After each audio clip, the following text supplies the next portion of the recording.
और सदगुरु की शरण में जाओगे, तेरे अभिमान को तोड़ेगा वो।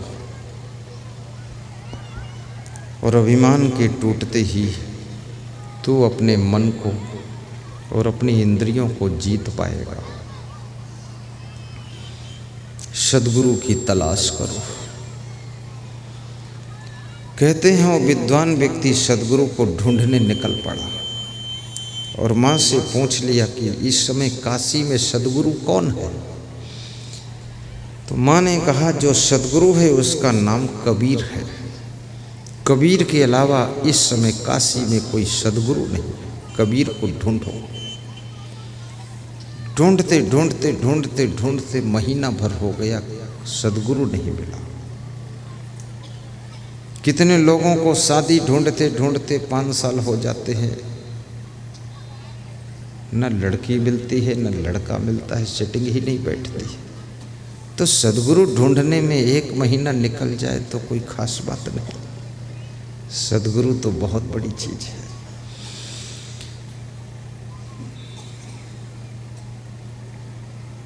पीपल के पेड़ के नीचे देखा कि एक कोई महान गुरु बैठा हुआ है। बुजुर्ग शरीर है, बाल सफेद हो चुके हैं, बैठा सत्संग कर रहा है। उसके पास जाकर पूछा उस सर्बानंद विद्वान ने और कहा कि मुझे सदगुरु कबीर साहिब की तलाश है। आहा, तो सदगुरु कबीर साहिब मुस्कराते हैं और कहते हैं अगर तलाश है और सच्ची तलाश है, सही प्यास है, तो जरूर जिन खोजा तिन पाइया गहरे पानी पैठ, और मैं बपुरा बूढ़न डरा रहा किनारे बैठ। ढूंढो जाकर मिलेंगे। और मैं लक्षण बचा देता हूँ कि एक पीपल का पेड़ होगा, चबूतरा बंधा होगा, उसके पास में बैठे होंगे, बाल उनके पक गए होंगे, उम्र बहुत लंबी होगी, और वही सदगुरु कबीर साहब होंगे। वो व्यक्ति ढूंढने निकल पड़ा। ढूंढते ढूंढते उसको 30 वर्ष हो गए, लेकिन सदगुरु कबीर नहीं मिले। जब तक गुरु मिले नहीं सांचा, तब तक गुरु करे 10 पाँचा। सच्चा गुरु जब तक न मिल जाए तब तक गुरु भी ट्रांसफर करते रहो, बदलते रहो। दत्तात्रेय ने 24 गुरु बना लिए थे। गुरु करे जाने के, पानी पिए छाने के। गुरु शिकलीगर कीजिए मन ही मस्कला दे, शब्द छोलना छोल के चित दर्पण करी दे।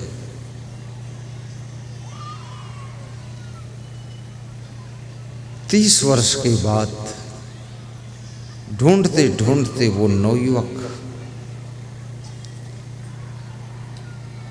फिर उसी स्थान पर पहुंच गया जहां पर वो बूढ़ा संत बैठा हुआ सत्संग और ध्यान कर रहा था।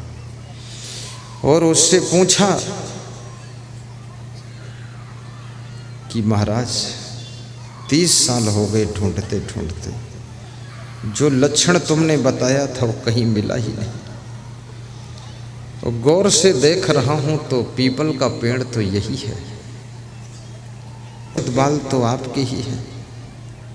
क्या कहीं ऐसा भूल तो नहीं हो रही है मुझसे कि तुम ही सदगुरु कबीर हो और मैं बाहर भटक रहा हूं? तो कबीर मंद मंद मुस्कुराते हैं और कहते हैं कि अब थोड़ा थोड़ा पहचान होने लगी है। पड़ोस में बैठा हुआ एक शिष्य था, उसने कहा कि यही तो है सदगुरु कबीर साहब। अभी भी संदेह है क्या? अभी भी और भटकना चाहते हो क्या? अभी भी पूछ रहे हो? क्यों पूछ रहे हो? यही है सदगुरु कबीर। इनके चरणों में लोटपोट हो जाओ, दंडवत कर लो, नमस्कार कर लो, साहेब बंदगी कर लो, और इनके चरणों में झुक जाओ, गिर जाओ, यही तुमको उठाकर बहुत ऊंचा बना देंगे। इनके चरणों में गिरो तो सही। वो नवयुवक जो विद्वान था, 30 साल की खोज में वो भी बूढ़ा हो गया। सेवरी जिस दिन भक्ति शुरू करती है और जब राम का मिलन होता है तब सेवरी बूढ़ी हो जाती है। बूढ़े होने का मतलब होता है पक जाना, प्रवेशदास, पक जाना, राम प्रवेश, पक जाओ। बूढ़े होने का अर्थ क्या है? उम्र पक गई। उम्र पकने से शरीर बूढ़ा हो जाता है, लेकिन याद रखना, श्रद्धा पकने से आपकी भक्ति परिपक्व हो जाती है, साधना परिपक्व हो जाती है। शिवरी की जब भक्ति परिपक्व हो जाती है तो राम से मिलन हो जाता है। जब उस नवयुवक विद्वान की भक्ति परिपक्व होती है तब उसका सदगुरु कबीर साहिब से मिलन हो जाता है। तुम्हारी श्रद्धा पकती है तभी कोई सदगुरु का दर्शन होता है, नहीं तो भटकते रहोगे। तो उस नवयुवक ने कहा कि धन्य हो सदगुरु कबीर साहब, आप ही हो कबीर, आप ही हो सदगुरु, फिर मुझको क्यों भटकाया? 30 साल ढूंढते ढूंढते गुजर गए, बुढ़ापा आ गया। शुरू में ही बता देते कि मैं ही हूं तो कबीर हंसने लगे। बोले उस समय अगर मैं कह देता मैं ही सदगुरु हूं, मैं ही कबीर हूं, तो तुम स्वीकार नहीं कर पाते, क्योंकि तुम्हारी श्रद्धा परिपक्व नहीं हुई थी। तो 30 साल तक तुमने भटकाया है। तो कबीर हंस करके कहते हैं 30 साल भटकने का तुझे दुख है, पर मेरी भी बात तो सुन ले। 30 साल से मैं इसी पीपल के पेड़ के नीचे बैठा बैठा तेरा इंतजार कर रहा हूं कि तू आएगा, तब इसी जगह आएगा और मेरे ही चरणों में गिरेगा और तेरा कल्याण इसी जगह होगा। मैं 30 साल से तेरा इंतजार कर रहा हूं। याद रखना, यदि तुम सदगुरु को ढूंढ रहे हो तो सदगुरु कहीं बैठा हुआ तुम्हारा इंतजार कर रहा है। तुम्हें प्यास है उनके दर्शन की, तलाश है उनके मिलन की, लेकिन सदगुरु को आस है तुम्हारे आगमन की। वो भी बैठा इंतजार कर रहा है कि कभी न कभी तुम आओगे। ये अठपहरा के श्रोता टीवी में देखते थे, मोबाइल के यूट्यूब में देखते थे, लेकिन इनको आस थी कि कभी न कभी ये टीवी वाले संत आएंगे जरूर, आएंगे जरूर तो हम जाएंगे जरूर, और सुनाएंगे जरूर तो हम सुनेंगे जरूर, और उनका दर्शन करके हम घर लौटेंगे। ऐसी तुम्हारी प्यास थी। उस प्यास को पूर्ण करने के लिए मुझे आपके इस धराधाम पर आना पड़ा है।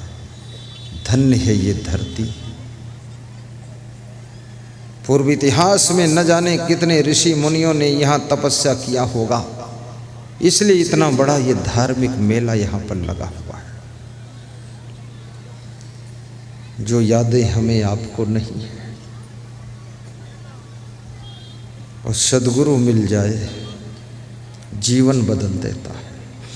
और सद्गुरु मिले तो उसे दक्षिणा देना चाहिए, खाली हाथ मत मिलो, दक्षिणा दो।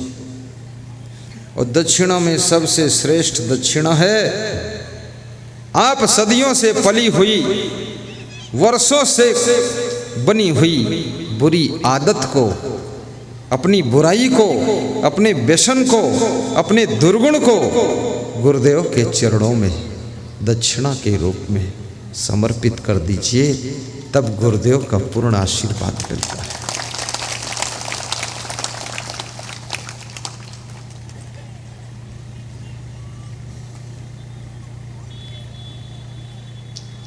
जन्म से लेकर अभी तक लालच में फंसे हो, उस लालच को गुरु जी को दक्षिणा के रूप में समर्पित कीजिए। आज संकल्प लीजिए, किसी के चप्पल चुरा कर नहीं ले जाएंगे।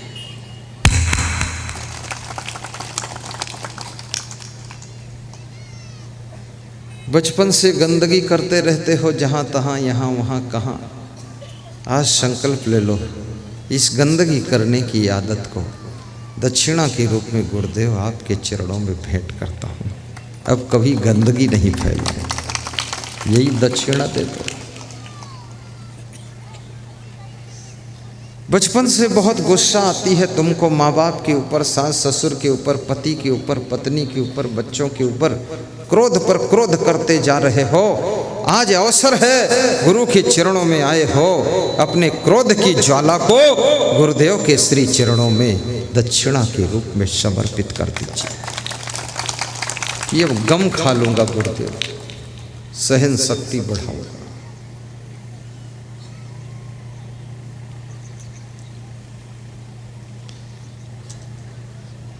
किसी के पैसे पड़े हुए मिल जाएंगे, मैं उसे दे दूंगा।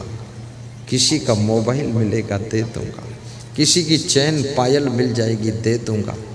अब लालच को नहीं रखूंगा।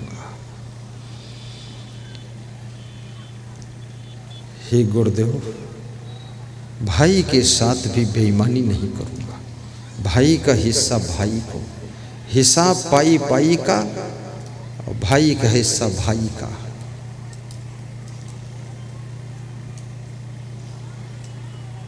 माता पिता को सम्मान दूंगा, पूर्वजों के बनाए हुए सम्मान को मिटने नहीं दूंगा। गुरु के पास में संकल्प भी लेना चाहिए कि गरीबी मिटा दूंगा, लेकिन सम्मान को बचा लूंगा। पुराना घर तोड़कर नया घर बनाऊंगा, अच्छी गाड़ी भी लाऊंगा।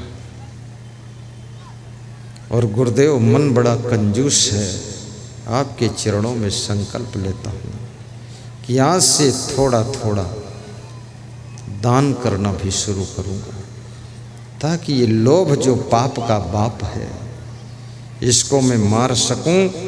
पाप के बाप का नाम ही खतरनाक है। पाप के बाप का नाम लोभ महाराज है। लोभ को मारने का एक ही अस्त्र है, वो है दान। दान के द्वारा लोभ की मृत्यु होती है। इसलिए दान करके लोभ के नरक से पार होना चाहिए।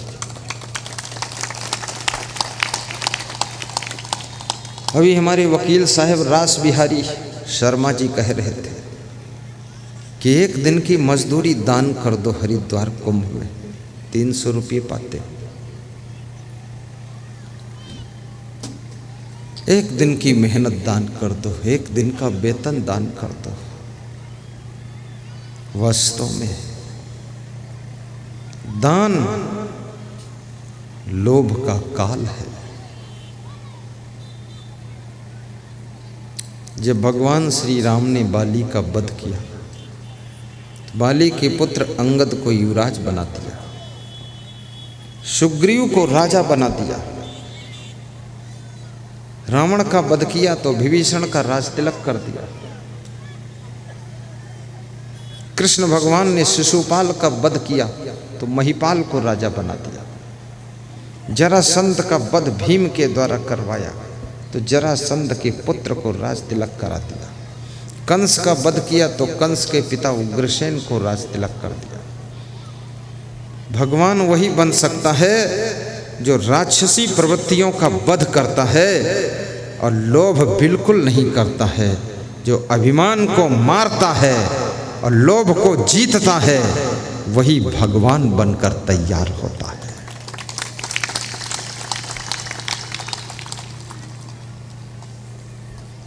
कबीर के चरणों में सर्बानंद गिर जाता है, चरण छूकर प्रणाम करता है कि हे सद्गुरु, मुझे ज्ञान दो, मुझे भक्ति दो, मुझे शांति दो, मुझे वैराग्य दो, मुझे विनम्र बना दो। सद्गुरु कबीर साहब कहते हैं, एव मस्त, ऐसा ही होगा। गुरु बिनु ज्ञान न उपजे, नहीं अज्ञान विनाश। गुरु के बिना ज्ञान उत्पन्न नहीं होता है।